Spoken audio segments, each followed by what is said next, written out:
Hello, Daniel. How are you doing? I'm doing fairly well. I'm tired, but also happy, and yeah. And there are Uh, reasons for both the tiredness and the happiness, I believe. Is that right? yes, yes. It's the state of the world. Really? No. Yeah, The state of the household, maybe. yeah, yeah. So yes, we were just saying before the recording went on that I did have a daughter six weeks ago, and yeah, of Congratulations. course. That's wonderful. And, a meta-modern baby, no doubt, of some kind. No, that's great. Congratulations. I'm really glad. And so naturally you're tired, and so I'm all the more grateful you're joining me. I thought it was a good chance it's been a while since you wrote it, and a lot of water has passed under the bridge, both personally, philosophically, politically. But in this book here, which you have, I presume, okay, very good. We have a lovely chapter where you actually go, it's called Metamodern Sociology. It's quite specific in its own way, although it's specific in a very general way. And it goes a bit beyond, both in style and substance, the typical Hansi books that you played a big part in. And in some ways, you're kind of speaking to the academic community. Is that right? So tell us a bit about this. I'll give you my thoughts on how I saw the chapter in a moment. But first of all, introduce it for me. What were you up to? So let's see. I have PhD in sociology, and I always loved this discipline. Even since I almost didn't know what it was, just the fact that wow, you can ask questions about society in general, and you kind of have to crawl out of yourself to be able to just grasp the thing that is society, right? And that rich philosophical and I feel also transformative practice is in the core of this discipline. In a way, I feel sociology then is one of the most spiritual disciplines, and unfortunately, then at the same time, the least scientific. And there's never been one large theory or set of theories that have managed to dominate the field. And then just the fact that that you can wrestle these fundamental questions about your place in society. What is society? What is the social situation? There's something that feels mysterious about it, right? And it used to be a very rich field where things really, really, really, really were happening. And since about 40 years back, I mean, if you go to sociology seminars, etc., like the texts, the courses, etc., there's a kind of leveling off in the 60s and 70s, etc., and even into the 80s, and in some ways into the 90s. But until it's sometime a bit 40 years ago that the whole thing kind of levels off in terms of this is where it happens, right? This is where the future of society is being imagined, or this is where like these huge ideas about that feel momentous are being tried out and experimented with, and there's, I think, a longing within sociology to get back to that, and within sociology.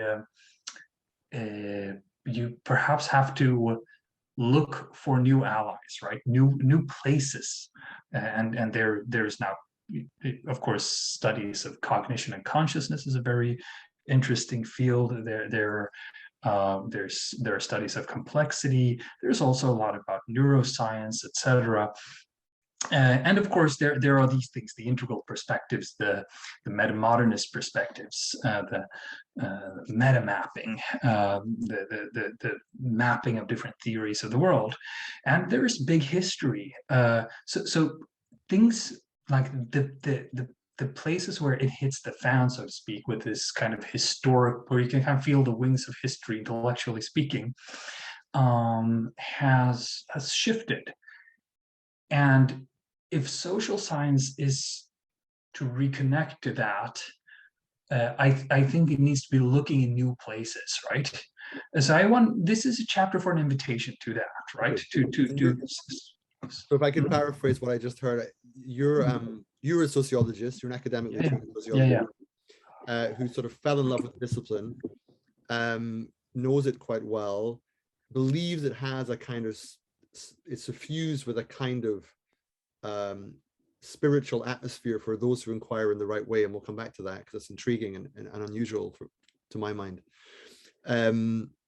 But you feel the discipline, which once was at the cutting edge of making sense of the world as a whole and our place in it, has somehow lost its way, as many disciplines have, by the way, has somehow lost its way, and is now at a point where, in order to be at the cutting edge of the intellectual conversation about what the world needs to be and do, sociology needs to sort of reinvent itself and look in new places for that revival. Yeah, and I think it has to particularly look not just for new topics, like so it's for instance, a good example, Shoshana Zuboff. Right. She's a fairly classical sociologist, and she looks at new topics. You have to say, this is the author of Surveillance Capitalism, right? Yes, Surveillance Capitalism. Which in my view is a wonderful book. So I'm looking forward to your implicit critique that I'm about to hear. Well, yeah. So it is a wonderful book, but it is at the same time a classical sociology of a new phenomenon, right?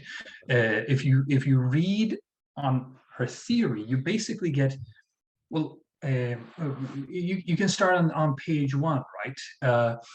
Where she defines or has a set of definitions for surveillance capitalism. And what you notice is they overlap. They're not exhaustive. They're not systematized to a larger whole, and they're quite loaded, many of them, and some of them are even partly contradictory. And that makes you think, right? If you're dealing with this serious kind of issue and you put in all of that research and all of that work, why not have a meta theory? Meaning, why not have a structure to structure social phenomena in reality, where you can actually tease out the dimensions of an important topic? And probably, perhaps, if she had a more updated, as it were, philosophical engine or research program that drives how she approaches the issue, she might have ended up even describing the phenomena somewhat more differently. So, and there are fundamental shifts that haven't been made, which I feel that what I call the new complexity, for instance. She's still a structuralist in a sense, meaning that she views some kind of evil structure out there, and says it's not the people, it's the structure, but the structure is evil. So implicitly it becomes as though you could say, if you remove the structure, all will be fine. Now, she doesn't say that, but that's the kind of thinking the whole left is now, that's how her thesis is being digested by the whole left out there, political left, right?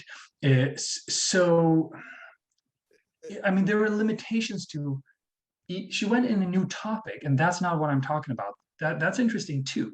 And I make some suggestions. It's lucky that you chose that example, because it's a book I actually know reasonably well. Although it's long, and I confess that, I can't guarantee I've read every page, but I did give it some, several hours. And I sort of hear what you're saying. I mean, there's a great deal of sort of ethnographic research in particular companies, Facebook, I think Google, to some extent Apple and Twitter, but a bit less so. I mean, she really did her homework. I mean, she's at 10 times better researcher than I will ever be. Right. But she's lacking the meta theory. So where the meta theory comes in is, for example, when she builds this picture, which is effectively a kind of structuralism project, saying there are these big institutions with these underlying logics, and this is their model of extraction.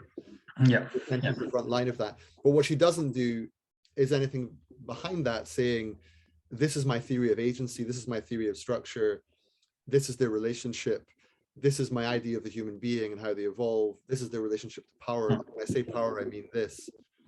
Or rather, I mean, she does those things, John. I think she does those things. She, however, does them according to fairly received wisdoms that have in my mind, limited the scope of inquiry or the way that sociology can partake in society in many ways. So what happens, for instance, as a reaction to her book within the large companies themselves, they simply have to write it off, right? Because it basically says, you're manipulative bad guys. And, you know, there's a person like you and me, maybe on average, they'll have a slightly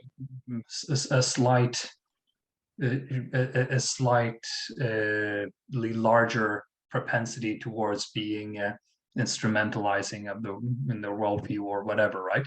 But they won't recognize themselves, right? You're not speaking their language, you're not translating the actual dynamics. They don't actually walk around scheming, right? And she doesn't claim that's exactly what happens, but the way then she presents the structure as a whole is definitely something akin to not a conspiracy theory, but it's a bad guy theory, right? And this is just one example. And of course, Shoshana is a very Zuboff is a very senior social scientist, and I'm writing, I suppose here, I'm hoping there are many people who do social science, and this is such a nice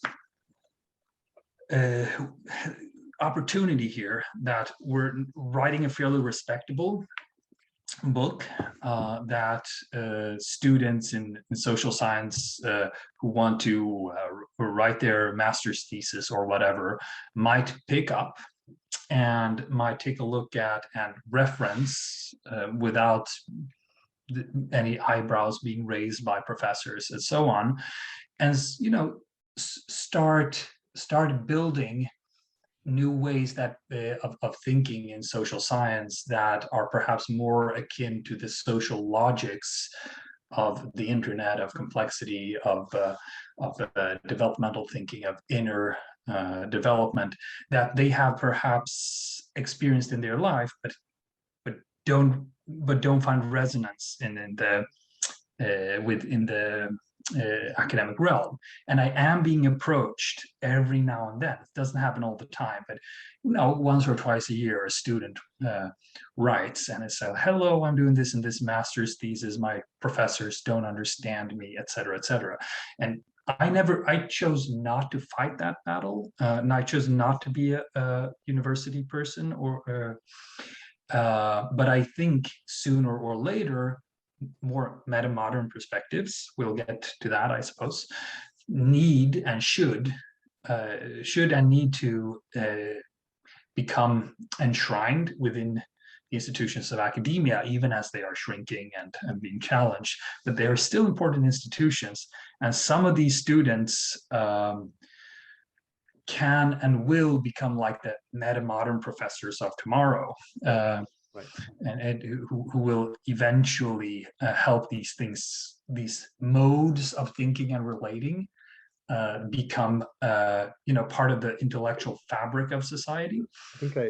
And that's kind of the contribution here. That's trying to sow seeds in that direction. Okay, got it. So in the case of Zuboff, and I should probably just have said this, that in outline, it's a book about the idea of surveillance capitalism. Mm-hmm. She defines it, she tries to illustrate it, and she, to some extent, she shows how it operates, she shows its sort of economic logic, she shows the relationship between data and attention and the the mechanisms of advertising and how the whole thing works and how it impacts on individuals who are using particularly social media, but more generally.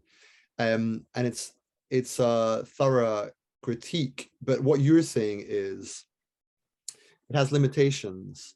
And if you could just articulate what you mean by those limitations, is something like it's still set in a kind of modernist or maybe postmodernist frame. We'll come back to those terms in a minute, but it's set in a kind of meta-theoretical frame that precludes the kind of insight we actually need today to make a transformative difference. You said it better than I could have. Yeah, exactly. So of course, the major threshold, or the major blockage to any kind of intellectual transformation is that people don't know about it being an option.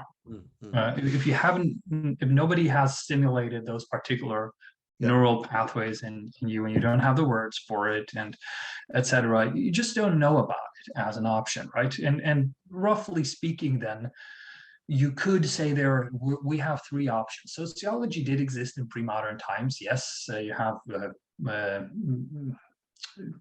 famous Arab works from Middle Ages and so on, which you could term sociology. But roughly speaking, the sociology we would recognize as such comes in modernity. And so you have modern sociology, then you have post-modernity or postmodernism as a kind of reaction to that, which first happens in the arts, of course, but then spirals its way through society, and eventually in the 1990s, by the 1990s, it's become the dominant force in social sciences, and it's kind of become the new sacred there, right? So even though a minority of sociology professors and researchers and students would say, I am a postmodernist, most would be more inclined to be critical of postmodernism one way or another, nominally speaking. Everybody has read their Foucault's post-structuralist, but that's often what you mean when you say postmodernist thinking, and it's kind of enshrined. It's so imbued in the whole social setting that it's a fish in water. You can't see, exactly, right. And then trying to break out of that would be a third option. And I'm only aware then of two social scientists who have taken this up in this particular vein, that metamodernism has been discussed by many, and integralism and many other postmodernisms have been discussed in many different manners. But to view it as a question of social science and social science philosophy that starts from the postmodern assumptions of critique and construction and questioning and so on, and lands it in a critique of the critique, or a skepticism of the skepticism, or a new hope, a new sincerity, an inclusion of inner and spiritual realms, a sensitivity to complexity, both hierarchical and lateral, I guess you could say. The only place I know about that, and also a critique of the human as the fundamental category of social science, because hey, we're an animal like the other. You have special properties, but reality never created a box around us, right? The only two is this one and Jason Ananda Storm's a book, also The Future, Metamodernism, The Future of Theory. And I didn't know about his book, or his book came out years after this one, but he put in really hard work. He worked 10 years on his book, so he has a more elaborate program. And if I had known about it, or if this had been out by the time I'd written this article, I would have, of course, referenced it. But this book chapter does some of the same things. It goes a little bit less or a lot less deeply into social theories. It's a chapter, not a whole book, but it states this direction that, wait a minute, sociology has something to do with metamodernism. Metamodernism has something to do with sociology. Why don't we have metamodern sociologists? We don't have them, right? Right. And just to say, I we'll come to this in a moment, but I mean, just so people have some sense of what you're talking about, when you describe metamodern sociology towards the end of the chapter, you introduce perspectives like developmentalism, meta theory, fractal methodologies, a holistic view, transpersonal perspectives, complexity and emergence, and what you call self-development and participation. And these are sort of what you mean by sowing seeds into a different way of viewing social phenomena. But before we get into metamodernism, because obviously that's what it's almost like you're the you're the famous musician who gets on stage and everyone wants to hear the old classics, and we want to get to metamodernism because you're associated with that directly. But before we do that, your relationship to sociology, I just want to ask you a little bit more about that, because leaving aside for a second the metamodern and leaving aside even the chapter in some ways, I can share that I've observed over the last few years of working with Perspectiva and working with a lot of people I admire, that there is a certain kind of intellectual that, and they're not in the minority, they might even be the majority, people who are, I would say, something like sociologically blind. And by that I mean, it really is when you're speaking to them as if they cannot see that sort of domain or pattern of society that is about the collective, the institutions, the systems and the structures giving rise to some wider pattern of meaning and phenomena that influences the individual.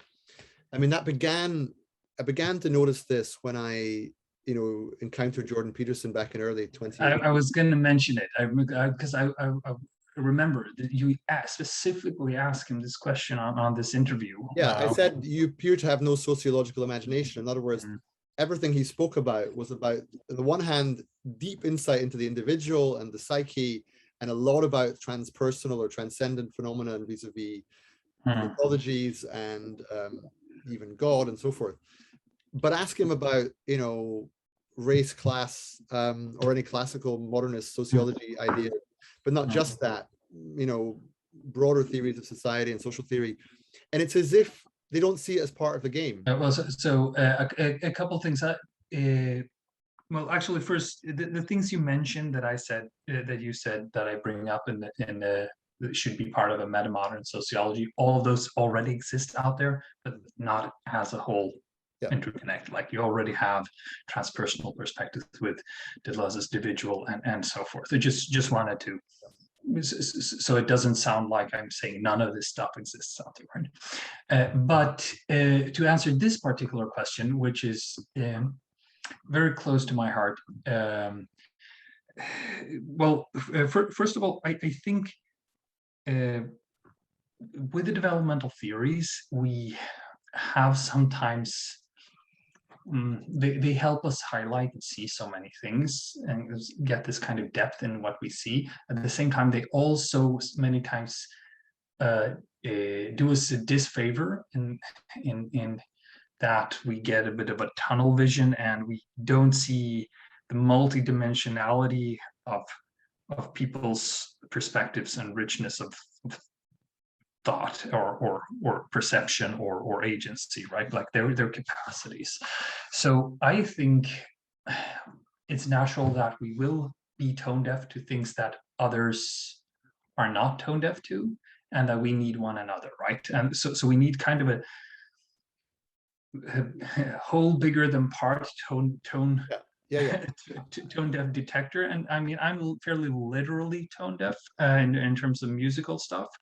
Whereas, for instance, Emil I work with is just a musical natural without even putting effort into it. He just learns instruments and stuff and just knows how to play. And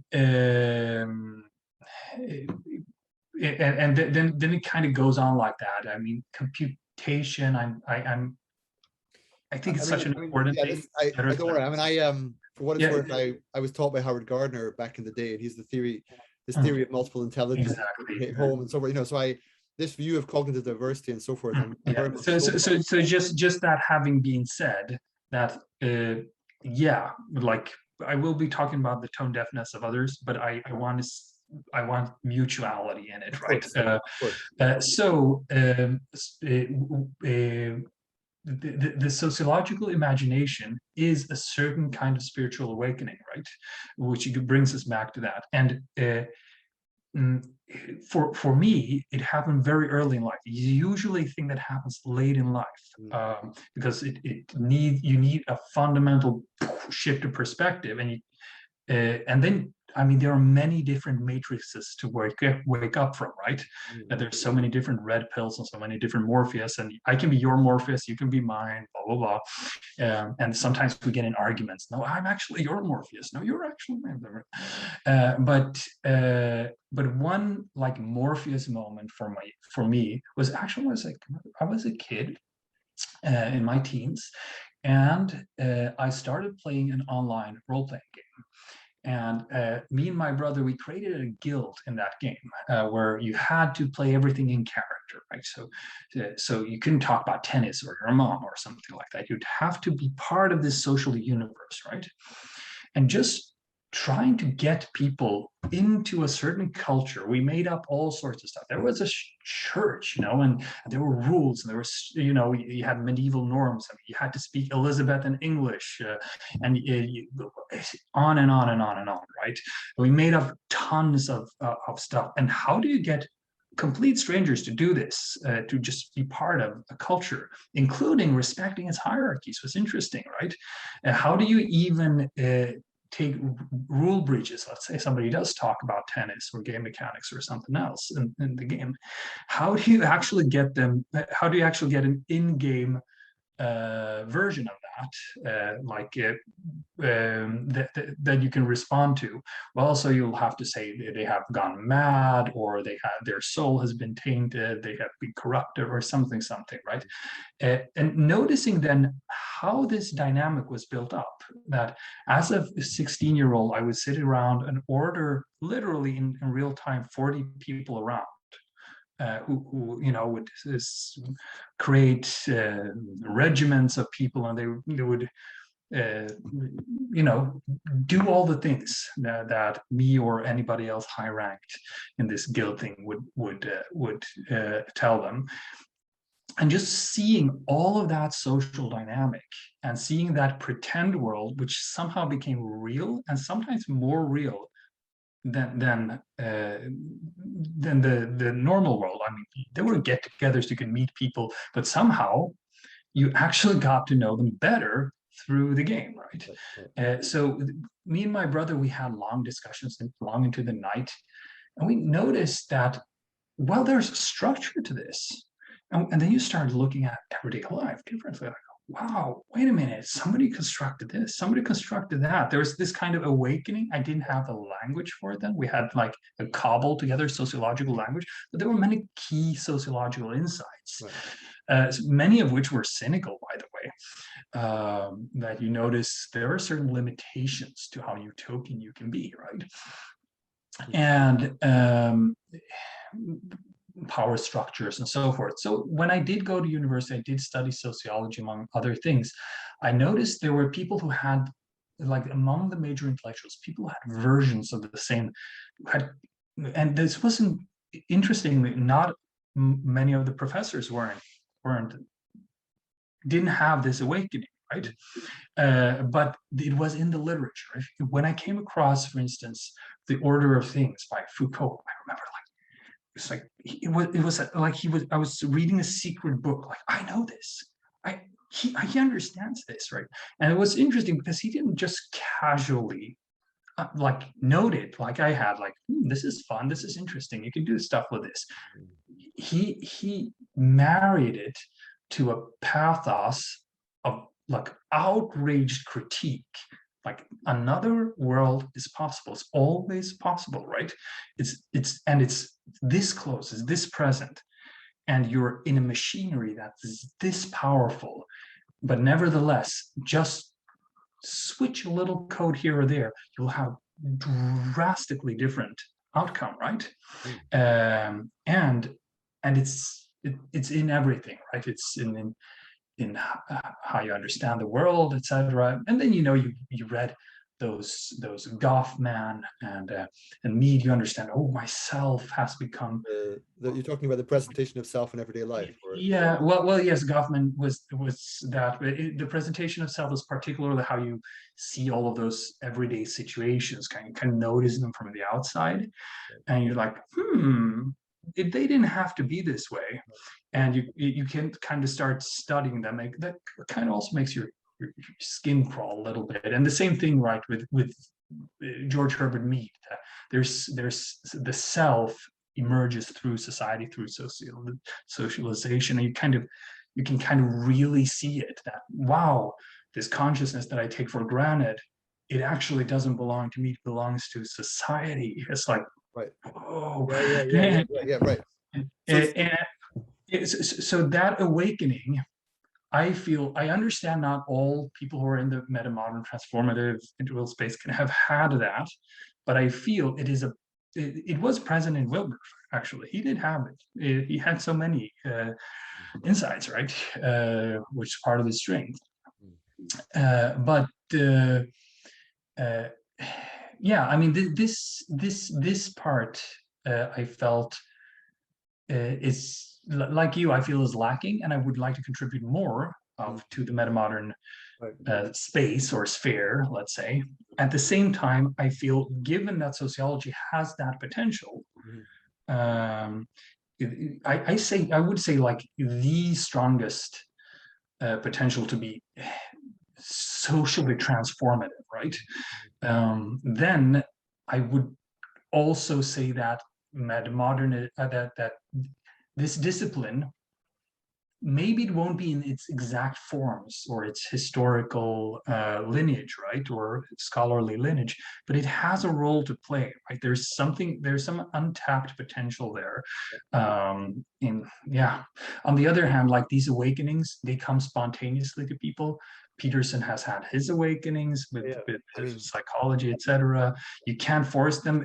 I'm Matt Gilchrist. I should probably have been a bit more careful in how I put it. I mean, it's no lack of respect for these people. It's just that you notice when you're having a conversation with someone what is registering and what isn't.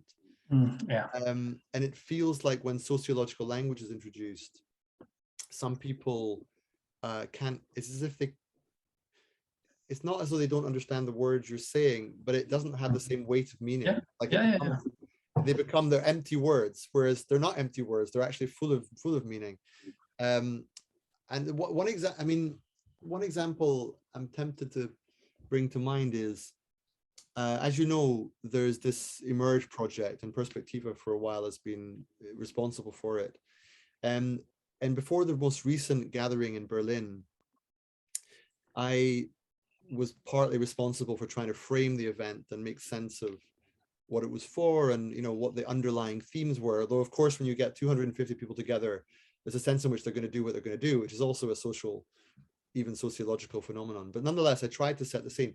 And the idea I used to try and set the scene was something I called the impossible we.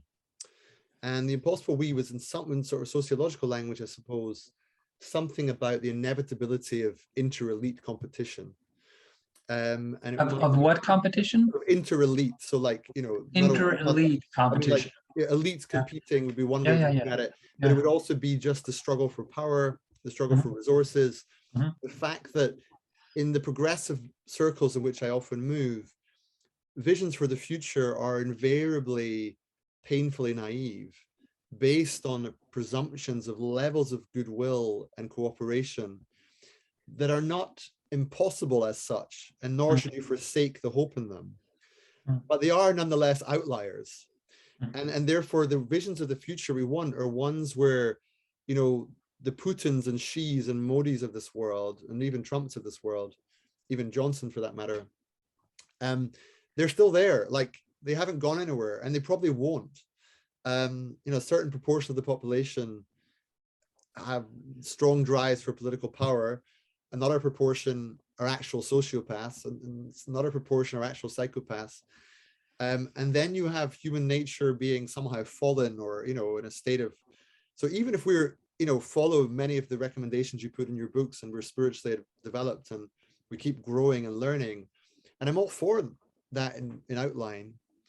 Nonetheless, I was trying to say that when we speak of, we need to do this about climate change, we need to do this about surveillance capitalism, we need to X, Y, and Z, just be aware that there's a grammatical problem there, that the we you're evoking is not a postmodern problem of inclusion and diversity and assuming the we is a white guy or whatever. It's something deeper about the fact that the we is not that cooperative. The we is inherently contested and at war with itself. And I tried to make this point, and I don't think it landed, in all honesty. And I wrote the piece, many people read it, I even spoke about it. But whenever people would relay it back to me, what I heard, what they thought I was saying is, we need a bigger we, a larger we, a more encompassing, inclusive we. And that has its own truth, but it wasn't really what I was trying to say.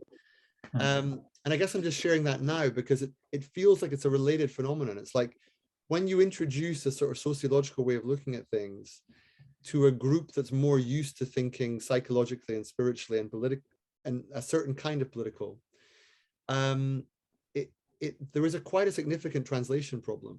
And I wonder if that's part of why your chapter is so important, because it's like it's improving sociological literacy in a metamodern context and improving metamodern literacy for sociologists.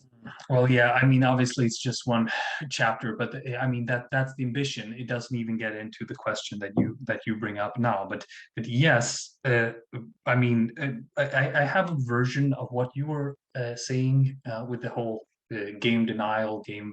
Right. That's so. Just tell us about that. It's a lovely. That's from Nordic ideology, and just remind us of that structure, please. Really good. Yeah. So I mean, it really is about actually the sociological perspective. So bear with us, dear listeners, if there are any, that game denial would be, well, I mean, if you take the Swedish Left Party, I mean, so Americans, they really don't understand. You start with game acceptance, no? Would you start with acceptance, or?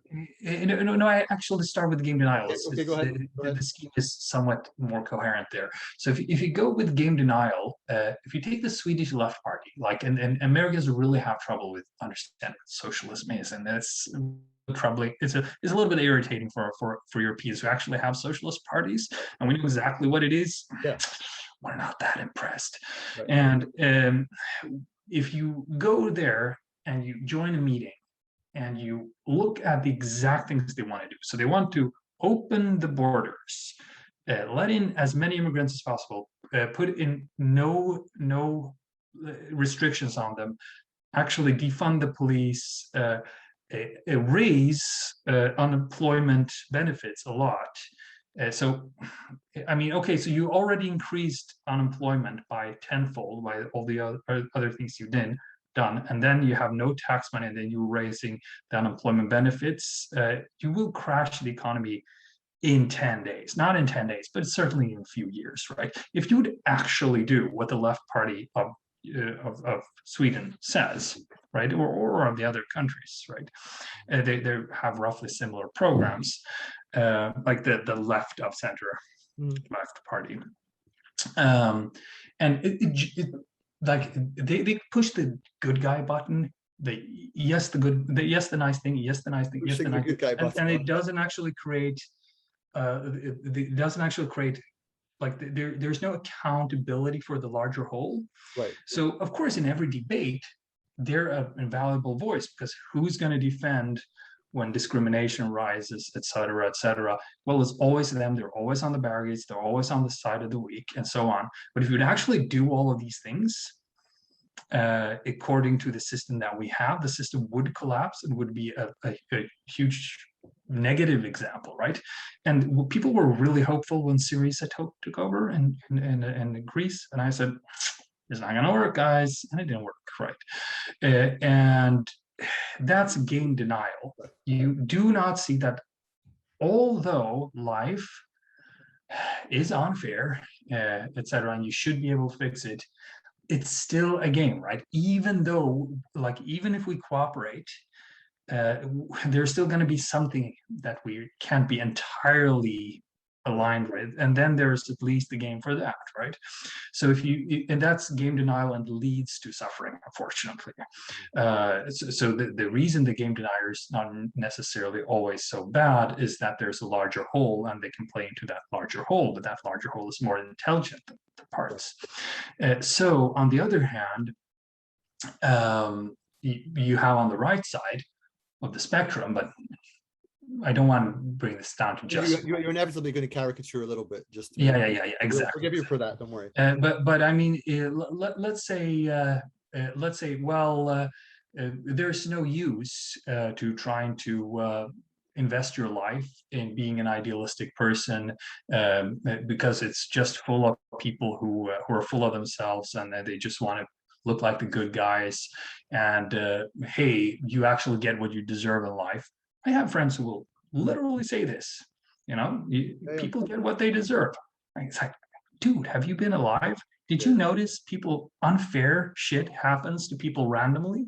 But they're actually convinced that, like, hey, you get what you deserve, you have work for it, etc. So they're, emotionally reactive to idealism and to trying to help and trying to change things, right? Literally reactionary. And it just goes very, very deep. And like, of course, leading politicians can't see these things out loud, but you read between the lines, they are saying these things, right? They are saying screw those immigrants. They're in the poor suburbs, right? They didn't do anything for me or for our majority population, et cetera, et cetera, et cetera, right? Or if you're a drug addict, blah, blah, blah, or if you're a criminal, go to fucking jail, et cetera, et cetera, et cetera, right?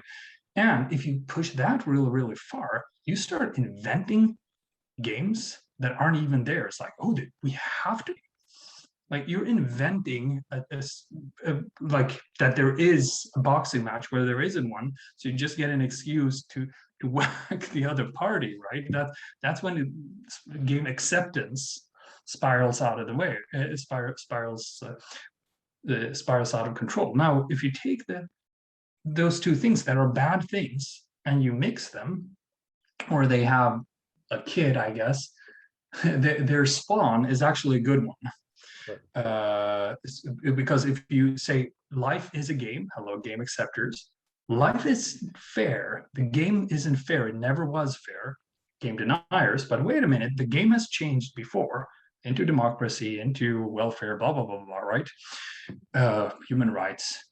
If it is changed before, it can change again. Mm-hmm. So the only thing worth keeping, and here's the sociological thing, is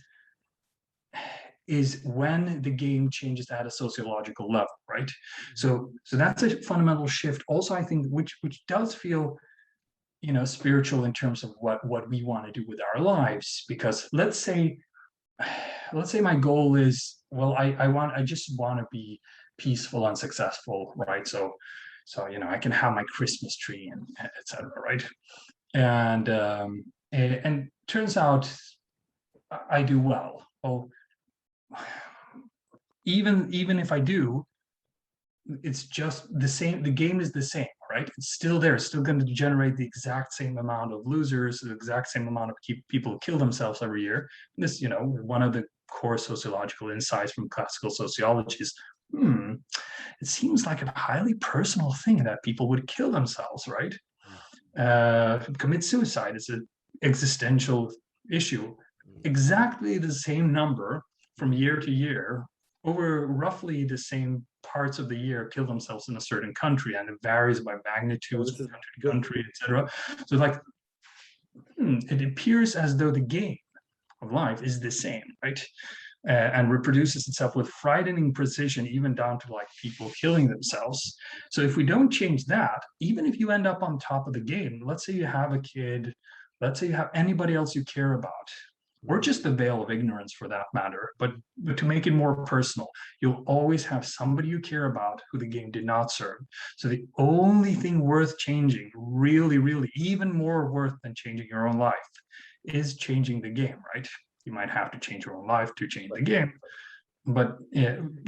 But if you don't change the game, you're still in his, Okay. well, So zero something, right? yeah. So that was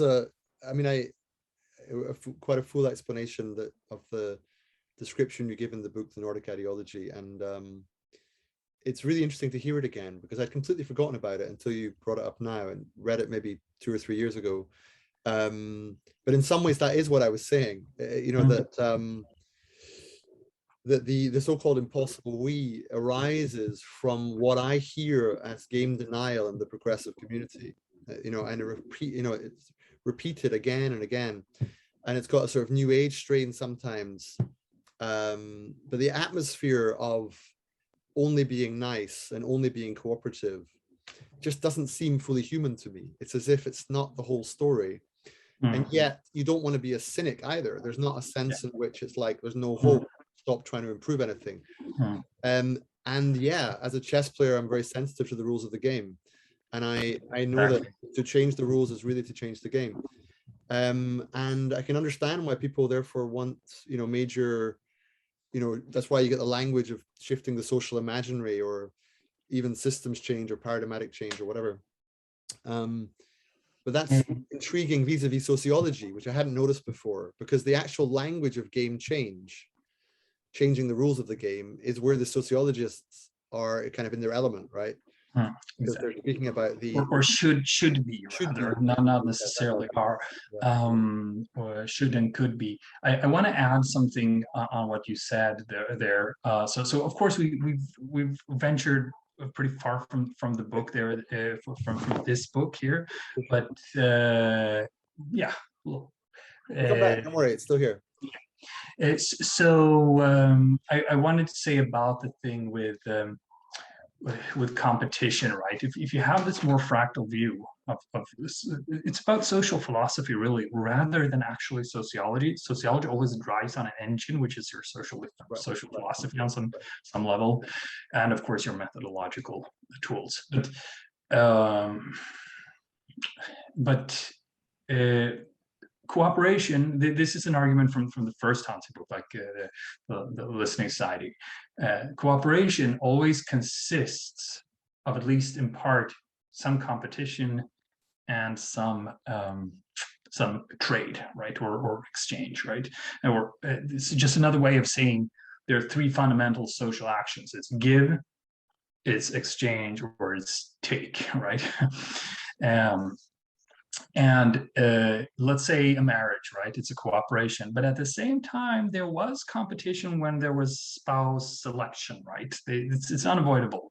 There were several options, and in some sense, there had to be competition.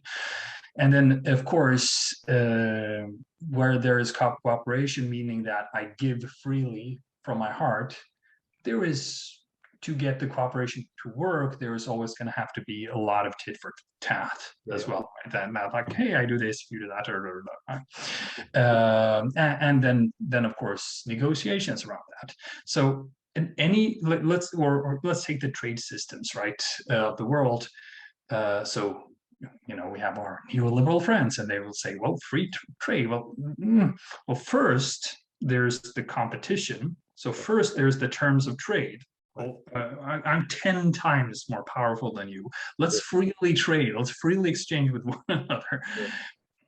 Well, obviously that's going to set the limits for it, right? So, or even take a conflict, take World War II. You have to have a credible camaraderie, self-sacrifice.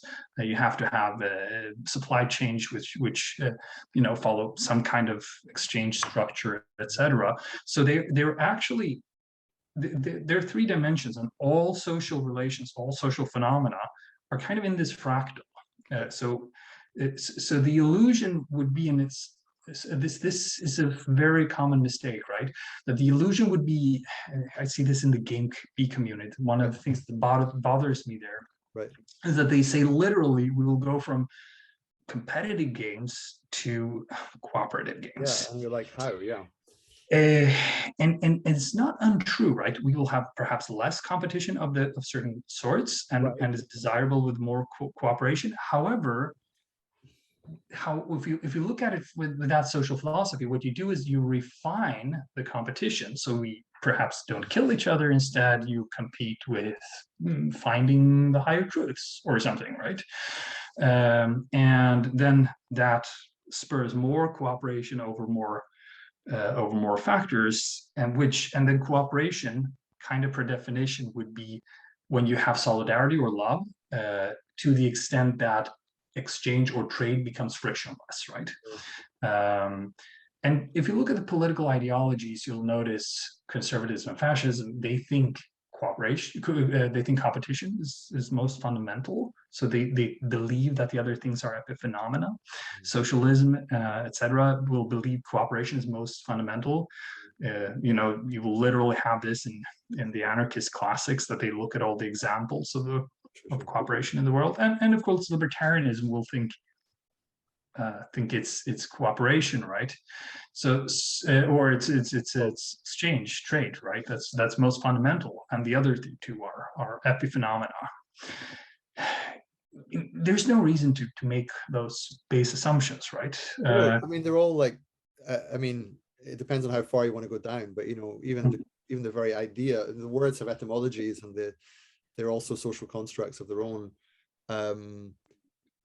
But clearly there is a human being in a certain context with other human beings, and then they have certain actions that are evolutionarily adaptive or whatever, and over time we come to call some of them competitive and some collaborative, and over time big ideologies and theories build up on these things. But I unless you want to go somewhere there in particular, I want to bring you back to something related. Just that this whole idea of game denial and the need for game change, it's as if now is time to bring in the big hit. So metamodernism is coming on stage now. Oh yeah. So if the game change is this thing called metamodernism, now I'm not going to be so straightforward or direct as to just ask you to define that, because in your chapter you do a great service, a great sort of intellectual irrigation of the field. And come up with 6 different forms of plant life, suitable for a vegan, of course. That's, you mentioned 6 different forms of metamodernism, and you say that if these are confused, we just kind of can't make any progress in discussing the issue. Given that most people know you as Hansi from your first book especially, can you just maybe, assuming you can remember all 6, it's never easy with a list, but if you can, talk us through each of them relatively briefly, because otherwise so I mean, so I kind of actually resolve to not be the let's define metamodernism speaker, because there's something about the impossibility of it, right? So that actually I found is often counterproductive. So I much prefer, rather with a show and don't tell, like we have this conversation, right? But this was something I resolved just the other day. However, your question is entirely legit, right? Given that there is just to support you on that, while you get to you can quickly remind yourself what the 6 are. Just to support you on that, I was once at a lecture at the Royal Society of Arts in London where Amartya Sen was speaking. And I'll never forget just a moment, how you remember glimpses of talks and things like that. Someone asked him to define, I think it was freedom, and it was in the context of a conversation they were having. And he said, the audience member said, can you please define this? And Sen looked incredulous and said, what is the purpose of a definition? I'll never forget it. It was just, he's got this very distinctive voice. What is the purpose of a definition? And it stayed with me ever since, because it's not as though you don't define or try to, but there are those people who think that the definition is somehow axiomatic. That once you've defined something, you haven't just made a move in the language game, you've actually somehow nailed something down that will forever be sorry. I mean, it brings up a bunch of thoughts, but I'll get back to your question. For sure. I mean, the first way in which people describe metamodernism was this kind of what I call phase now, right? But they didn't use that word, right? Roughly that. So the Dutch school, Vermeulen and Van der Acker, these scholars, art scholars, cultural theorists, but also a lot of other people looking at literature, people looking at architecture, film, and popular culture, and so on and so forth. And they noticed this whole, POMO moment of post-modern irony. It seems to be over, and particularly this was true before 2015. But in the year, like by 2010, 11, 12, 13, 14, 15, there was this moment of hope. And I noticed it so palpably here in Sweden as well, right? And that you kind of felt there's something wanting to emerge. There's something new around the corner. Maybe we'll radically shift society for something better soon, right? And this was not just among political idealists that were there at the time. This had reverberations throughout popular culture, and there were hints of it if you knew where to look for them. Of course, you can also, when you start to look for these things, you start projecting your theory out on them. But I'm pretty sure they were onto something very, very, very important, and they were right about it. Mm-hmm. That there was a shift, that people they had exhausted the entirety of this irony, which had something adolescent about it. Right? Yeah. So an example would be the reissuing of Seinfeld on Netflix. Yeah. And which actually I watch and enjoy quite often with my wife Shiva. But it's very much like going back in time. You think, my God, the world is so different now. If this came out today, it just wouldn't land in the same way at all. Yeah. I mean, I think the paradigmatic thing, Seinfeld was part of it, but maybe even South Park, which I never even liked, but South Park was just like a blah. It was nihilistic, right? And this was a thing in the arts, etc. I mean, it was also a thing that if an artist could get away with doing something really, really simple and dumb and get $1 million for it of taxpayer money, and then and just how that provoked public outrage was just almost worn as a badge of honor. Yeah, like, haha, look at how it provoked them. I was provocative, right? And that's art, and how wonderful that is. Yeah, exactly. And then David Foster Wallace wrote about it even earlier, right? In the 90s. He didn't necessarily talk about metamodernism, but he's considered one of the main metamodern writers, though, right? It's all he often comes up. So he said, well, maybe the rebels of the future don't risk a gasp or accusations of nihilism and anarchism and stuff like that, right? Or relativism. Maybe they risk rolled eyes, or superior chuckle, or a joke at your expense, right? They risk that being the vulnerable, being the credulous, right? Hopeful, yeah. There's new sincerity. Well, so that's the first meaning, and that's the most widely spread meaning, right? So Emil and I should just add there, Dan, just quickly before you get to the second one, and I know you know this, so I'm not.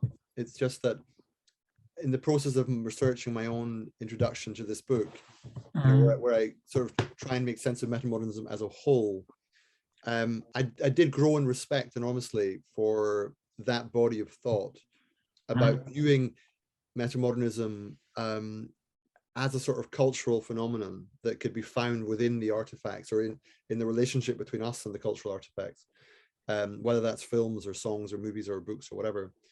And it's the part of metamodernism that is the kind of background atmosphere against which the rest of exactly, the exactly. So it's quite important, but the fact Exactly. that it So doesn't there's appear, a it's like huge indebtedness there, even if it's not necessarily like, mutually. it's almost like the setting of the stage on which all the metamodern actors take their place. Exactly, Yeah. exactly. Or they put words to it. I mean, people came in through other channels. So of course, I mean, a lot of the metamodernist scholars, cultural critics, etc., weren't exactly thrilled when people started using the term differently, right? And that's okay.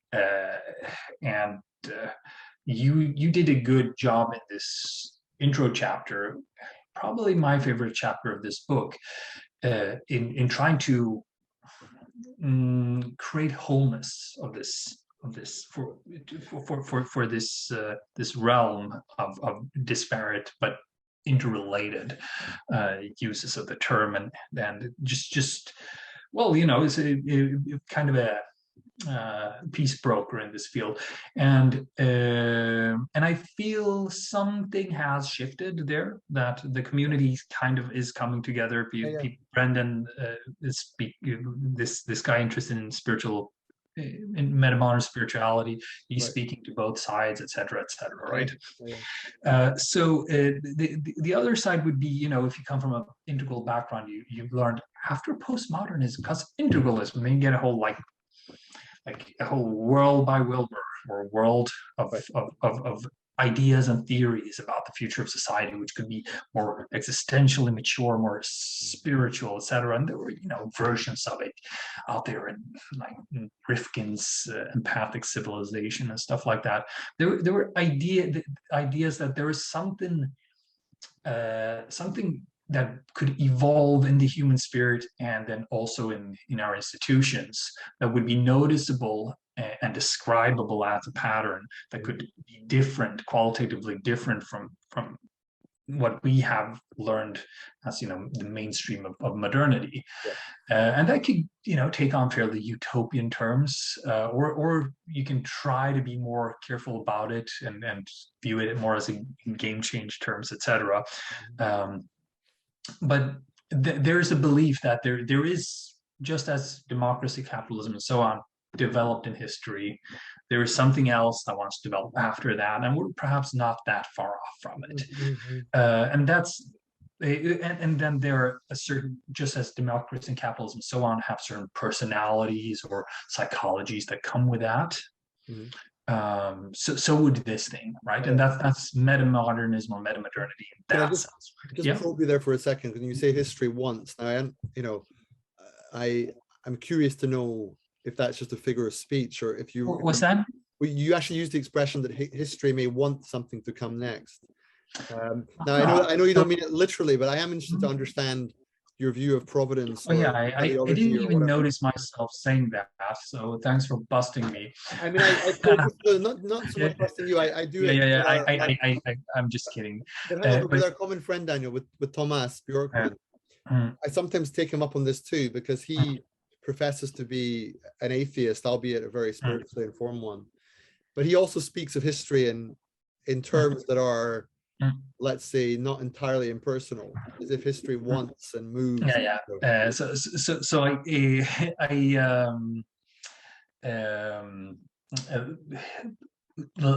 a complicated question. Let's see first. Yes, I disavow literal teleological views, and what we argue in the Nordic ideology, for instance, is a view of attractor points, that certain things align with certain other things and create certain equilibria, and those are not arbitrarily aligned. So it's, you know, if we start on the improbable, like on the improbable side of the scale, it's very unlikely that we'll have within 20 years a society dominated by jellyfish cyborgs, for instance. It's just highly improbable. It might happen, but it's probably not going to happen. Then you can kind of move from there to different futurist visions, which will have higher and higher probability.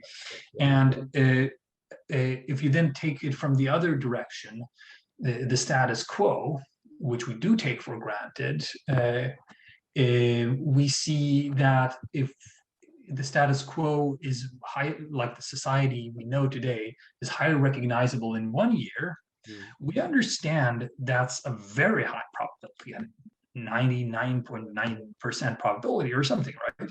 However, if we extend that with a number of years, like in 5 years, the probability has dropped a lot, right?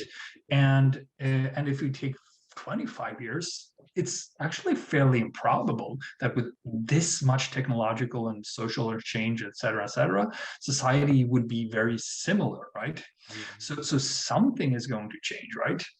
And then it could fall apart, of course, and regress in different ways, or like be less comfortable for humans, or there's also an inherent dynamic to people wanting to improve their lives and doing good for one another.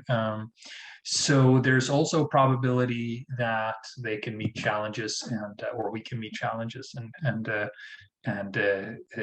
address difficulties in manners that are mutually beneficial, but which, like, it appears that there's a destiny in that sense, that the exact same social logics that we have in this society today are not eternal, right? So from that perspective, from a minimalist view, you kind of see there's a necessity to that, like history wants something to emerge. And then Metamodernism makes, or as we have formulated it as a stage of society, makes certain bets, right? It says, okay, it will have some kind of deeper democracy. It will have that we are used to today. It will have some kind of higher forms of personal freedom, which reach into deeper layers of our psyches, right? It will have institutions that prevent, that support health, mental health development across the life trajectory, and prevent mental illness, and also low levels, which is the large pandemic now, low level mental mental illness and depression and so forth. Those things, right, are you can argue in that sense that history wants. Of course, very contentious, because people will think you are saying that, well, you have a prophecy, and then of course once you have a prophecy, you can always justify things, like, well, what's killing 10 kids for saving all? I think I get the sense of it, and what you would mean and intend by that. So where were we? We were on the first, and well, we're on the second. So this was developmental stage. So, like, you could say it's cultural phase. You could say developmental stage. Third one is a metameme. Yeah. So that's the one that I of the 6, it's the one that's least intuitive. Yeah. I don't get it, but I'd like you to explain it. Yeah. We have a whole Hansi book coming up on it. So it's, and this is, yeah, I mean, might take a little while. Emil has written 600 pages or something for that book, but we really need to rework a lot of it, to make it more book. But what's and the idea is that developmental stage talks about certain institutions, right? But a metameme is just a pattern as such, a pattern of patterns, right? So modernity is the best example. So where would you say modernity starts? Right? You could say, well, it starts in 1920 when we have universal suffrage, right? Or you could say it starts with once you have like the real industrial revolution in certain countries. I would say the creation of the East India Company might be my story. Yeah, or you could say the birth of modern capitalism. This is a good one, right? If you look at the structure of modernity, and you look at its different aspects, one very good hint is looking at the term modern art. So when we say modern art, we usually mean, well, contemporary art, we could say, or we could mean modernist, as in the Picasso and stuff. Right. However, that's a huge misnomer if you're consequential about what modernity means, right? Yeah. If modernity is the mainstream, right, is of this capitalist, rationalist, et cetera, society. So which art corresponds to that?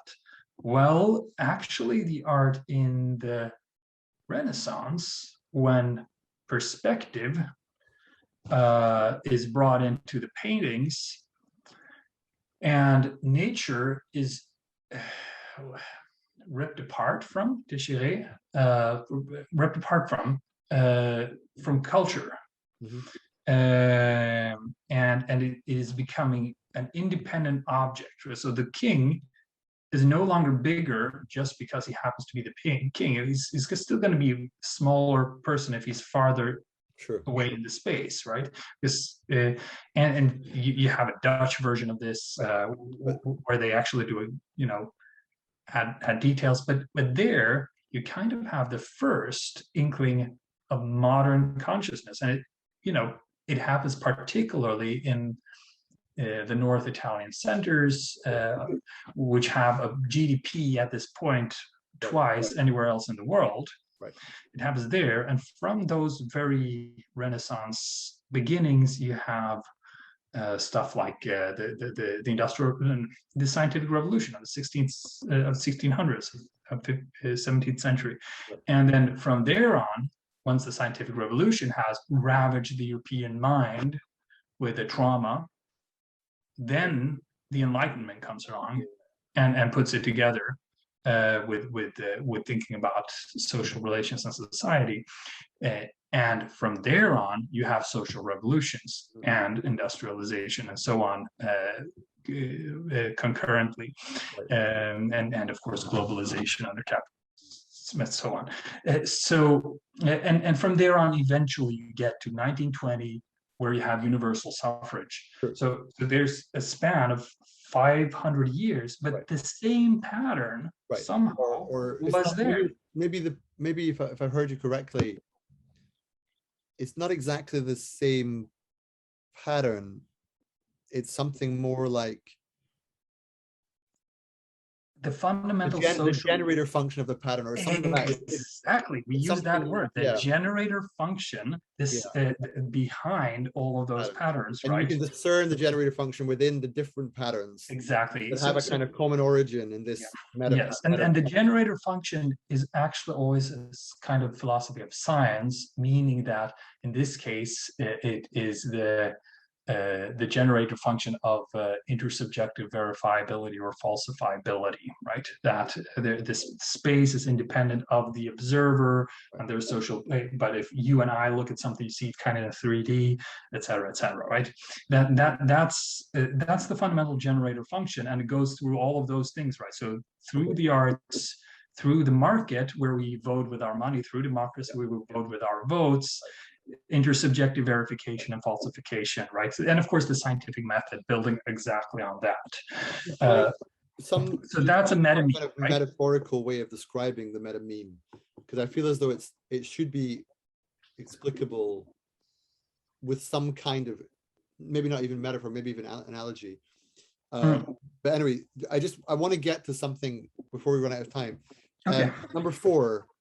Yeah, so we'll be very brief about it. There's this whole field that both you and I are interested in. Actually, I want to slow down. Before I want to slow down, because I want to ask you about 4 bit. So adult development. Okay, yeah. Because what I really want to ask you, Daniel, if I'm honest, is, from going back to your first book, there is a sociologist who discovers the model of hierarchical complexity. And that gives rise to all these insights and theories of society informed by developmentalism. And I suppose I wanted to ask you, with a little bit more water under the bridge 5 or so years later, where are you on these models now? Do you feel the same sort of passion and conviction about them? So it's actually funny you bring it up. It is exactly. I've been having this conversation with myself. It is 5 years ago, right? And more since the first book was actually being written and the ideas were being conceived of. Well, by and large, I was on a call yesterday with a small seminar about the whole debate about stage theory or not stage theory, and Nora Bateson had written it's bullshit, and I'd written and 5 years later, well, I do feel that there are some things that should have been said in the book that could be said in a future version or a future book, etc. That have to do with distinguishing between developmental theories, which see human beings as developing through different stages psychologically, and as a scientific practice research program, and viewing it as a cultural practice, or like an attitude, right, or like something that unlocks certain ways of thinking and being in the world, right? So those are two different things, right? And many times when we talk about the developmental perspective, we often mostly mean, we don't necessarily mean all the specifics of all the models, et cetera, et cetera. We mostly mean, well, there's a certain kind of shared understanding. Wow, we might be going in a certain direction, a sense of directionality, a sense of purpose, that when you and a sense of wanting to wade those depths of those different stages and so on. That opens up, and then you feel that you can contribute to such kind of development, and you kind of have an intuitive sense, well, it would have something to do with challenging your own mind while supporting it, while being in a supportive environment, while working for a higher purpose, while being spiritually engaged, while being exposed to many different perspectives and bodies of knowledge, while being in a feedback cycle of learning, et cetera, et cetera. We have some kind of notion of what that would be. So, and as that practice, I still believe in it. However, I think the specificity, or the specification that should have been in the book, is it can always only forever be a minority position in society, right? So it's always part of a larger ecosystem of people who disagree with this position, and it has to be, because if you think about it, if you would, let's say we come up with even better models than MHC, and then we find just the other dimension. So just for the audience, just MHC is the model of hierarchical complexity, devised by Michael Commons, and you will describe it much better than me, so go ahead. It's sort of typically based on information theory. It has a sort of mathematical element, but broadly it's about the degree of complexity of our thinking and how it evolves. That's fine, and then, you know, that's perhaps the only dimension of development we have a really good theory for, and then we have other more holistic theories that include other parts, but perhaps are a little less precise, right? And by precise, I mean, for instance, in model of hierarchical complexity, because it's all actually in math, you can say that somebody is at twice the developmental distance than somebody else. So you have that kind of precision, right? You say precision, but I can imagine the critics of developmental theory thinking that sounds like junk, you know, or and my claim there is that it actually isn't junk, right? There actually is such a strong pattern, and but that's another discussion altogether.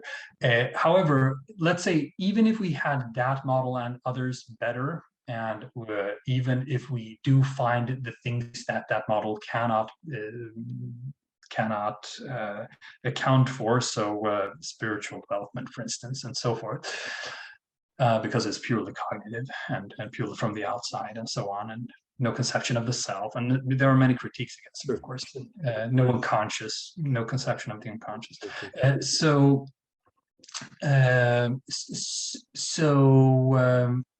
Even if we had perfect models, let's say, just in a perfect world, sure. Get perfect models. Somehow find the perfect synthesis. Yeah, exactly. Which is not going to happen, but it's important that we push. Yeah, exactly. It's not going to happen, but it's important that we push those frontiers, right? But even if we had perfect models, let's say like it's not, and then you can say, well, this is how you get a human being to grow. It cannot be the majority position in a society because all of the models, per definition, well, are they make some kind of normal distribution, and they say that some few people have higher stages, etc. So it will always be telling the majority, hey, compared to these people, you are less developed, right? Is that so? Here's the thing.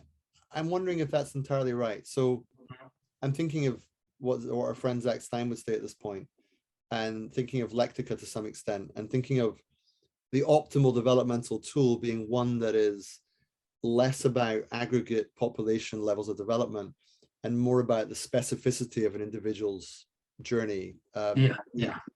And I'm also wondering about the comfort we have with development in children and recognizing that, you know, a 12-year-old can do what a 6-year-old can't. There seems to be some kind of issue with not being comfortable with that once we become fully fledged adults. So one second, because the reason that's not as simple as that is that people don't mind when that's framed in terms of intelligence. They don't even mind when it's framed in terms of being more creative or a better manager or whatever. But when you put it in the language of development, it seems to set people off because you're sort of grounding it in nature in some way. I don't know, what's that about? Well, I've been thinking about that as well, and I think it's the stage in and of itself. It's the belonging to a certain. It's the fact that the stage creates boundaries, which then creates a group. I see. Whereas if you remove those, it's like you can always see somebody out there is more creative than me. It's sort of the geography of the imagination. It's something to do with the territory of these things. Exactly. Yeah. So, or that would be my contention, right? That the border lines, the borders in and of themselves, drawing in that somehow says to people, it's factual. I'm a slave owner, you're a slave, or something like that, right? And for these reasons, as a practice, it cannot ever, like the developmental perspectives, cannot ever be something like akin to what socialism or social democracy was. So socialism, everybody equal, everybody should have the same, and of course, then everybody, in quotation marks, could be along with that as like we're now a socialist country. It turns out it wasn't such a good idea in most of that time, but still, but you cannot say then we're a metamodernist country at this. Why is it different from being a meritocracy of sorts? It's a sort of it's a meritocracy in which the dice is too heavily loaded or something like that. I don't know. I'm not sure what you mean. You can. I guess what I mean is, you know, you seem to be saying that you would never have a majority view that supported a view of society premised on developmentalism. Because it's implicitly not this kind of developmentalism anyway, which says that the purpose of society one of the major purposes of society should be to get people to higher stages, right? I mean, if you tell a Trump supporter, well, so the goal with which we are crafting the institutions with your tax money is to get you to become more like us. No, it's not going to fly, is it? No, sure. Yeah, it's not going to fly, right? Nevertheless, so even though it can never be that umbrella, right? That's not his role. So we don't want and this should have been better stated in the book, right? That there are two questions, like in therapy: is it true? Is it helpful? You can go look yourself in the mirror and say, oh, I gained 5 kilograms. That's true, but is it helpful to whip, fly, to whip your back over it? And here you can ask the same thing, right? Well, it might be true. There might be like empirical truth to a lot of these models, Right. but it's not always the most helpful thing as a social practice. However, to remove it entirely as a social practice is also disastrous. Yeah. So you're going to have minorities who are Right. informed by these things and who serve as a part of a larger ecosystem, which nevertheless affects the whole Right. in a developmental manner. Right. That would be my argument. But Right? I'm just trying to get at what the contention is here, where the heat is here exactly. I mean, I like what you said about the vision, the sort of mental mapping of the stages creates a kind of sense of factional order in which there's some in the in-group and some in the out-group and some with power and some without or something. But it's weird because, I think the objection that says it's colonial at heart helps itself to a fairly simplistic view of development, a fairly simplistic view of what the stage process does, rather than as a kind of heuristic map that helps talk through something, reflecting a complex reality. It's treated as if people really believe these things. And I don't doubt you when you say there are different levels of hierarchical complexity across society, nor even that on balance it's better to be, other things be equal, it's generally better to be higher level than lower level, although there are other things that are equally or if not more important. All that I buy, but what I think people object to is the rendering of something highly implicit as explicit, as in, yes, humans develop, yes, humans are different, yes, skills vary, yes, capacities vary, but let's not spell all that out. It's a bit like, making the open secret the spoken truth. It actually damages it, kills something, kills what it is. Well, I think actually just a historical analogy I come to think of right now, psychoanalysis, right? So a lot of it is about being, ruthlessly vulgar with the nature of the unconscious and its drives and sexuality and even in incestuous knots that can form and et cetera, right? So I mean, well, leaving aside the whole issue whether or not psychoanalysis is a good or bad thing, or whether they're right or wrong, but just as a project, right? It didn't make sense for everything. It didn't make sense for families to walk around in their everyday life talking about psychoanalysis, right? However, if psychoanalysis could have therapeutic value, it was a good thing that there were psychoanalysts who set up their couches in the city and who maintain that discipline, right? Which, I mean, they're right to spread their word or their wisdom and so on, or their received wisdom, but they could not and should not conquer all of reality, right? So there's room for that which is impossible for the totality to be possible as in a minority position, right? And then, of course, the minority position in and of itself puts the wild and arrogant claims of any in-group and any epistemological club under pressure, enough pressure for them not to go just nuts. Because if you take all of society and you're Stalin, and then you're writing a book about how societies develop, and you are Stalin, right? And nobody's going to question you and your pretty mediocre theorizing now becomes dogma, et cetera. It's I mean, yeah, of course, it's going to lead to really, really bad things and tunnel visioning and so on and so forth, right? Um, so, so, so that's, I think there is a solution to it, and the solution is that it gets defeated, like by the very nature of the endeavor. It cannot conquer the whole, and if it would be a very bad thing. Right. I mean, I wouldn't want, like, for my part, would, if I put myself in the shoes of the oppressed here, let's say I'm just a normal person in society, and I have an elite government up there who believe themselves to be of a higher stage of consciousness than I am, and they want to bring me to that higher stage of consciousness, and they're kind of scheming against me. Would I like that?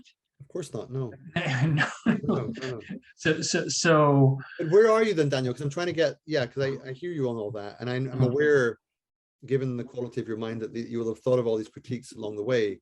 But nonetheless, a lot of people reading Hansi will still be of the view that you think the sort of political program of our time is a fairly explicit political developmentalism that grounded, is sort of not exactly scientifically grounded, but is at least scientifically informed. And that you think making it explicit that these things really matter and building institutions around them is one of our best options. That's still the case, right? You still think? Well, yeah. I do believe that. So what I mean rather is developmental stage theory. So here, as a cultural phase, as a developmental stage of society, seeing that we have to actually transform basic institutions, we have to deepen democracy and so forth. We have to create the next stage of welfare, which includes the inner dimensions and so on. All of those things can be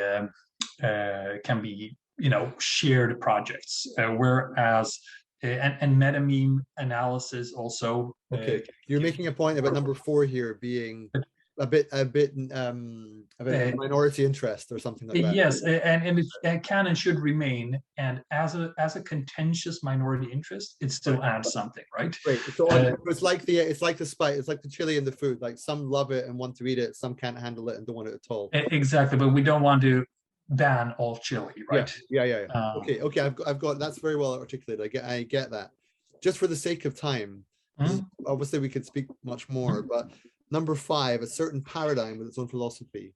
Yeah. So I mean, it's very closely aligned to the meta-meme thing. If the meta-meme thing is rather that there we kind of draw it out as an abstraction, right? So it's just the generative function of patterns in society across the different fields, right?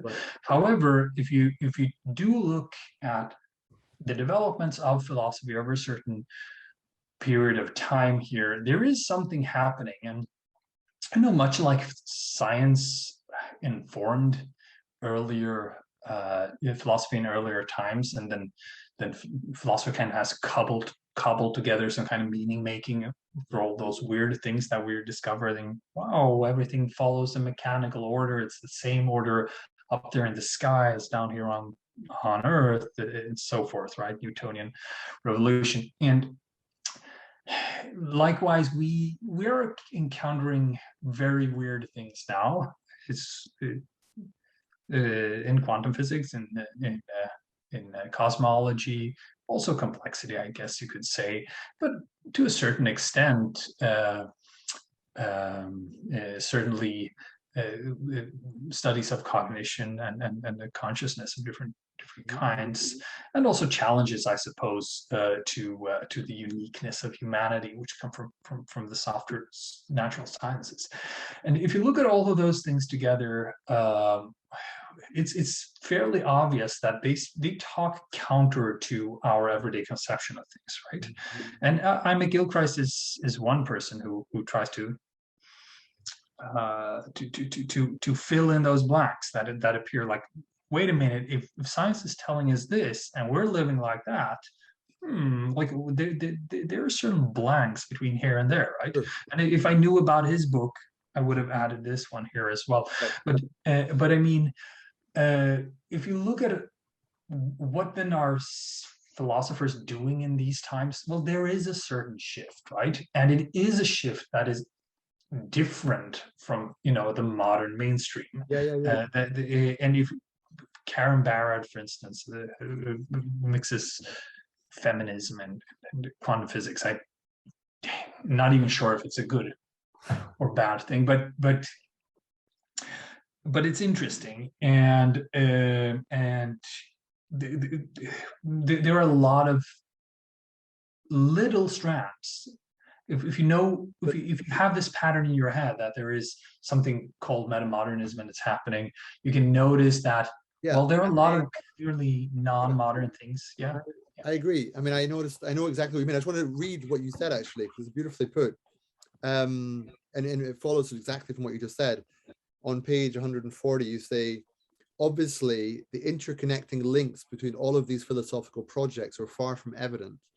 Rather, I hold there is a profound structure to the metamodern mind, the contours of which can thus far only be vaguely sketched, and much work remains to be done in terms of formulating the key principles of underlying the metamodern philosophy proper, as well as within the sociology of knowledge from which social contexts and such ideas emerge. Yeah. And I mean, Jason Storm has made a bold attempt within at least social philosophy, right? To sort of deepen that contention there. Yeah. I having heard him on the Stoa, I could believe that. Yeah. And then finally, the movement or project. Where are we with that? Number 6. Yeah, so the movement and project is, I mean, you organized the Emerge gathering, for instance, or you're part of organizing it, and this impossible we that tries to gather and tries to become something, or many things.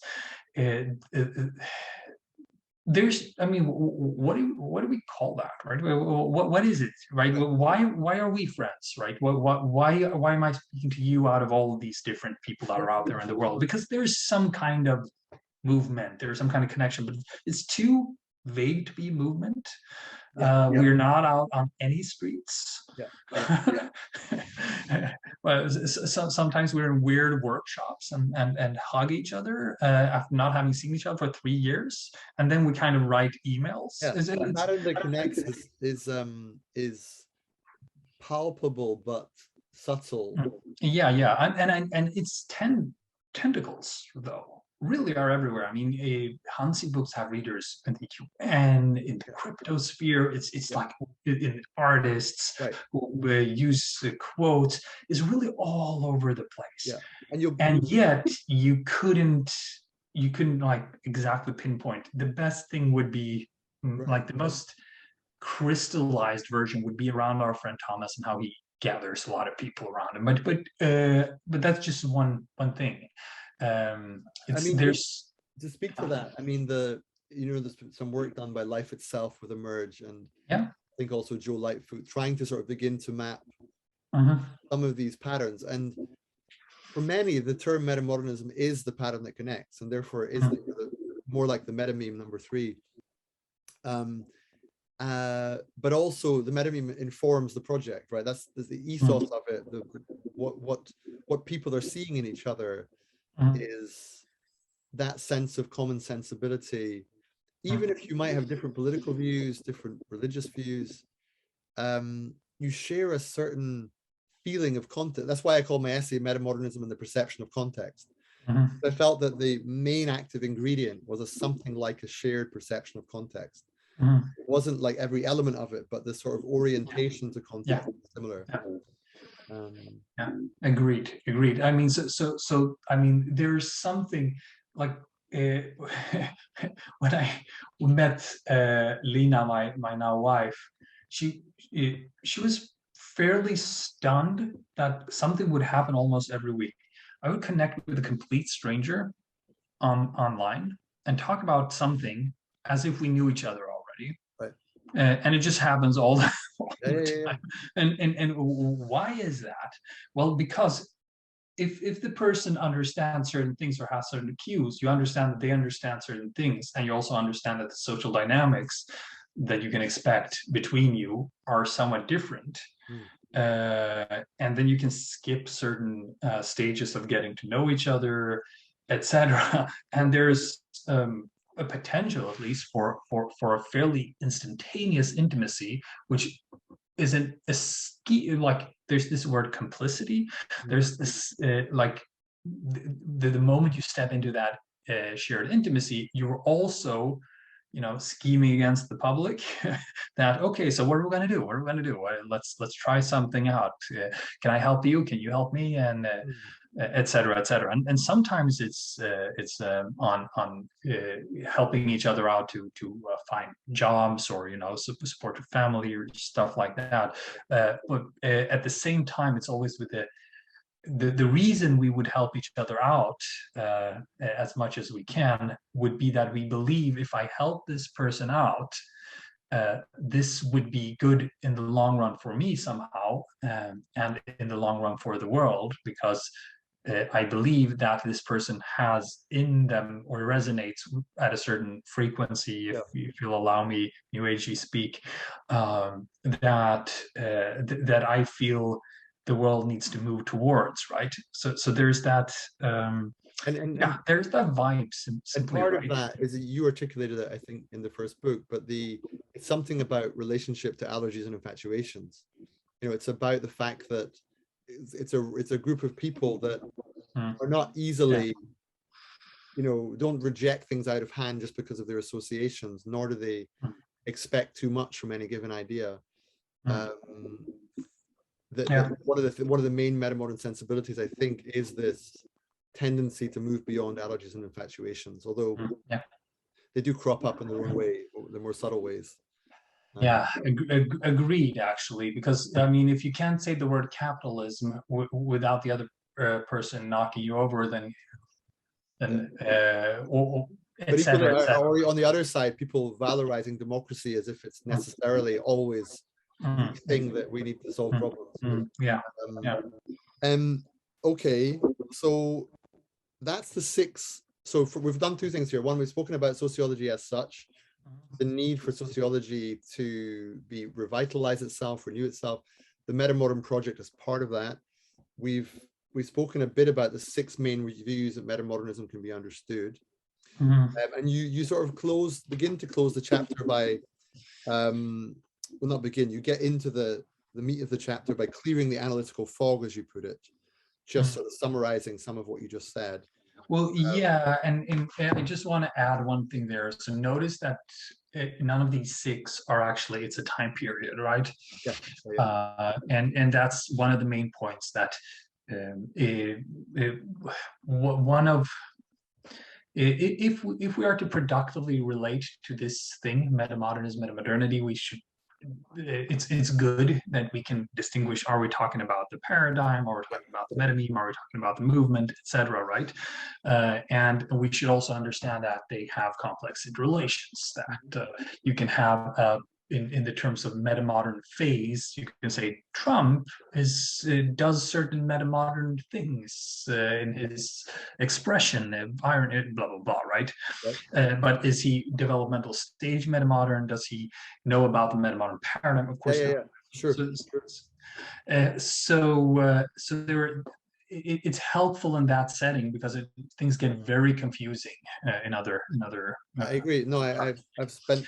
And to be honest, I mean, not to blame for that, that would be unfair, but you're a victim of your own success in that way, in that a big chunk of people still associate metamodernism primarily with the first Hansi book.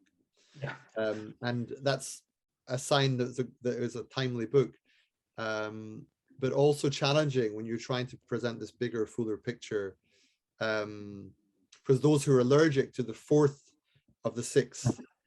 So I mean, that book is very interesting, actually, because that vis-a-vis the way you describe those 6, with the one being a relatively niche minority interest, nonetheless, that's the one that made the name for metamodernism more than the others. Although that's beginning to change a bit now, I think. So I mean, a little bit of background there. I talked before. I talked about metamodernism. I talked about co-development. I was interested in integral theory, and the word I used for this kind of sociological shared reimagining of our shared institutions and so on was co-development. And I noticed, given many speeches, the times when people really lit up, when they really started asking all the interesting questions, when they really started engaging with one another, was when they got the development is real aha. Right, and there are certain ahas, certain ahas associated with that, which we don't need to get into here. But like there's a coin drop, and so there's an importance of like dying on that sword. That okay. For all of this to make sense at a deeper level, you need this perspective. At least some people need to have this perspective, the developmental perspective, right? I'm interested in that claim because I'm not sure I disagree with you, but I must admit, it's not self-evident to me that it's true. Yeah. So I think, what would you lose if we lost just hypothetically, if there was no Listening Society book? And no Hansi as such. I don't doubt that metamodernism as a concept would be impoverished, but on the other hand, it would still be with us, and it might even be growing or not. So it maybe, but the directionality of I want to change institutions in a manner that supports inner healing and growth and relationality is somehow there's a step missing for most people. I think once enough people start doing it, right, other people will notice or we're already noticing that, hey, this just makes sense to me in another way. Right. But just starting with a let's sit down and co-develop the future of our society somehow became so directionless. Right. Or so disoriented and disorienting, right? This part was really lacking, right? However, like I said, and which should have been emphasized in the Hansi books, it must remain a minority position. When we say similar things, we say that, big movements, they can only build on few words that can unite a lot of people quickly. So Black Lives Matter, stop climate change, right? You can't have people walking on the streets and say, increase capacity to manage complexity of institutions while respecting inner depth and relationality. Like you'll never see that demonstration in the history of humanity. And then for that very reason, you need to have a minority position which builds on non-negative ties.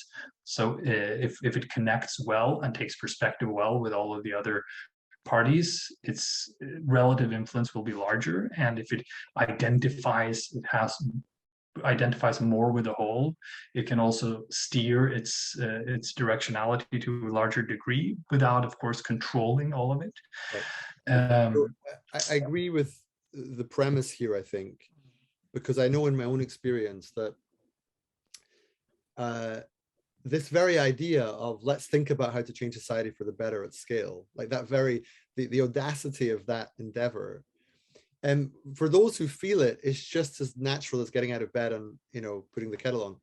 It feels like what one ought to think, like, but it's very much a minority position. And that's before you get to the minority position of developmentalism.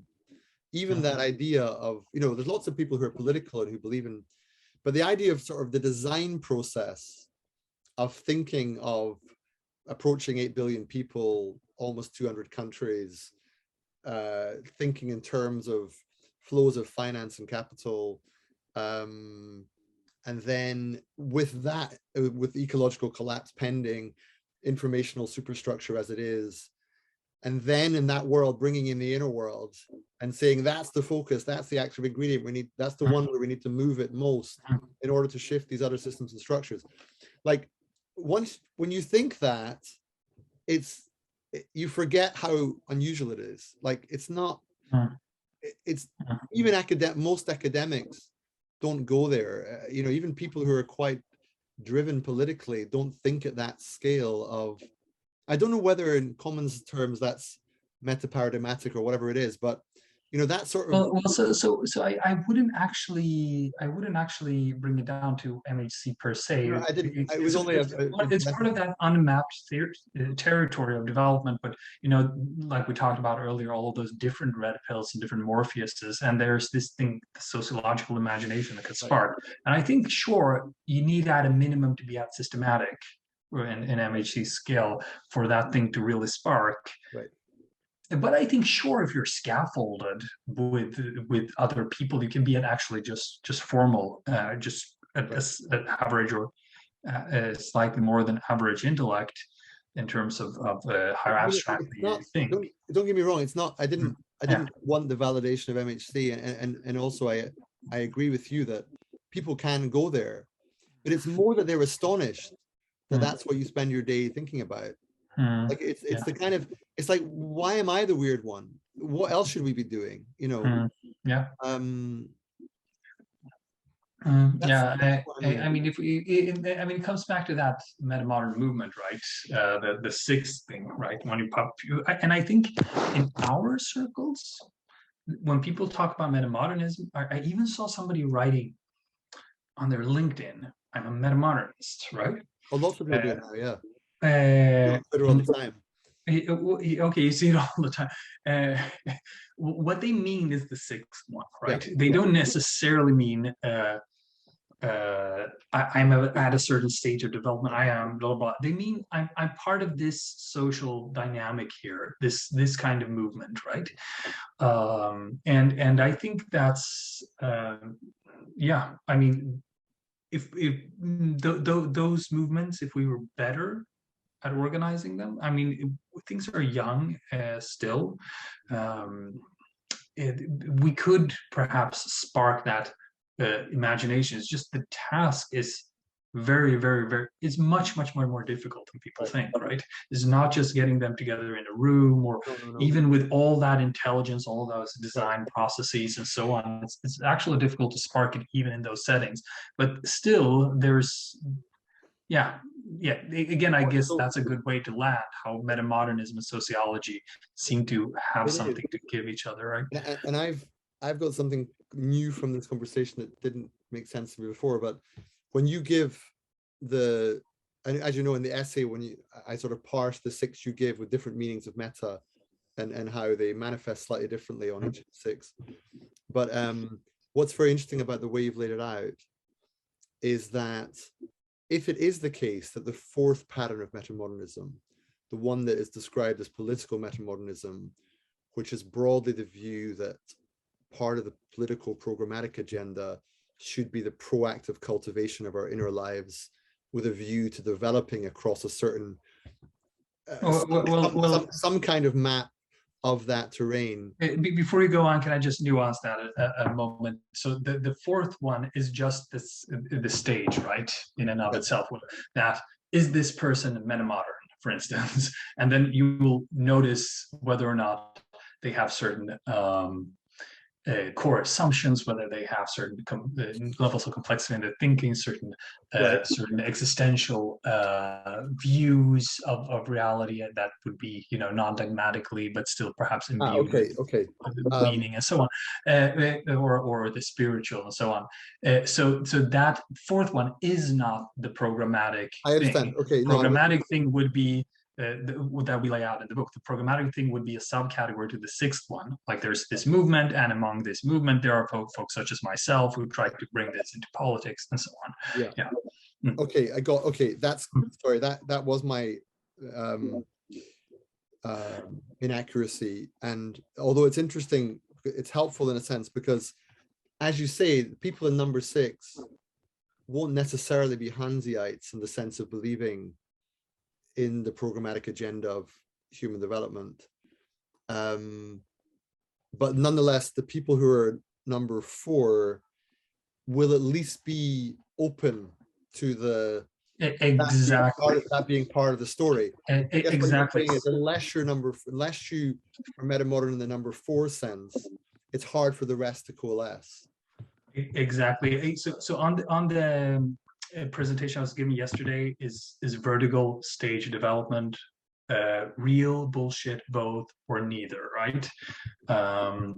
And one of the conclusions, like talk through 2 different steps. Like first, maybe you don't know about developmental theory, then you learn about it, you're excited about it, then you can be critical, then you can defend it, and then there's some kind of synthesis, right, where it's accepted as one part of a larger ecosystem. On this bigger 5-step 5, but you know, stage theories and everything, I write, belief in stage theory is not in itself a marker of development. Neither is disbelief, right? So you can have people who are, you know, you could run them through tests, etc. They would score that they are metamodernists, but they would not believe. They would disavow the test. Yeah. But by the way, then just move your screen back slightly because you're being kind of decapitated. What I find intriguing about that is that my sense is that a lot of the objections to stage theory, and I have them to some extent myself, but they're aesthetic, really. There's some people who just feel aesthetically repulsed by a kind of stairway to heaven view of human nature, and they're worried about the power dynamics of that. And the power dynamics are not for them a footnote to be sort of dealt with later. That is the primary reaction to it. And so I have a lot of sympathy for people who are wary of the model of human development in that way. However, having studied with Keegan and knowing the other models and learning a bit about lectica and so forth, I also think that to deny development as a phenomenon as such is, let's say, it's inflexible, let's say, you know, I think, and unwise. But I can see that those who beware of anyone with one conceptual model, right? What people are nervous about is that, particularly with spiral dynamics, which is the one often used in management contexts and stuff, that you take spiral dynamics and you somehow sort the world into colors, and then some colors rule over the others and everything will be great. Like that's people's caricature. But if you read, for example, the first chapter in Robert Keegan's The Evolving Self, The Unrecognized Genius of Jean Piaget, that's a Piagetian and neo-Piagetian view of development, which is somewhat different from Commons and so forth. But nonetheless, it's very hard to read that and not see this bio-psycho-social spiritual process going on that defines development. And for me, like, that's clearly part of the world, and it's clearly one of the active ingredients we have to work with. And it's clearly an element of sociology for those who are willing to listen.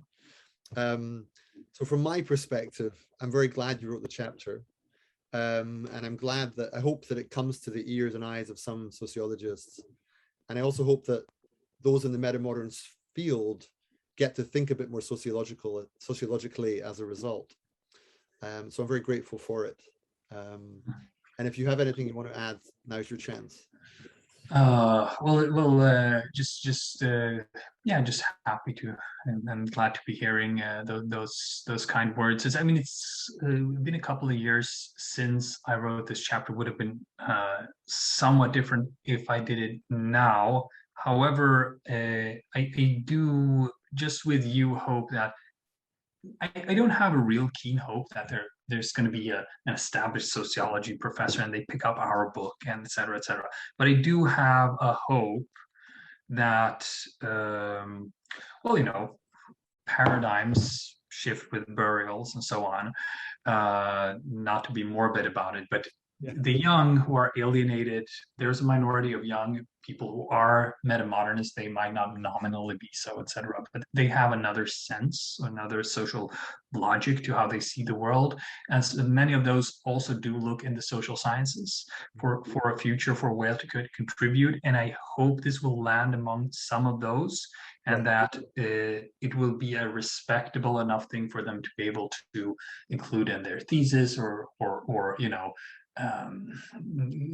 get a bit of support or energy from, etc., so that we in the long run actually will view, like, all of those things we're talking about, that they will be real funded research issues, both much better developmental models, but also all the rest of it, you know, really reimagining the basic fundamentals of our institutions, and where we might conceivably be developing, and you know, the difficult issues we've been talking about, like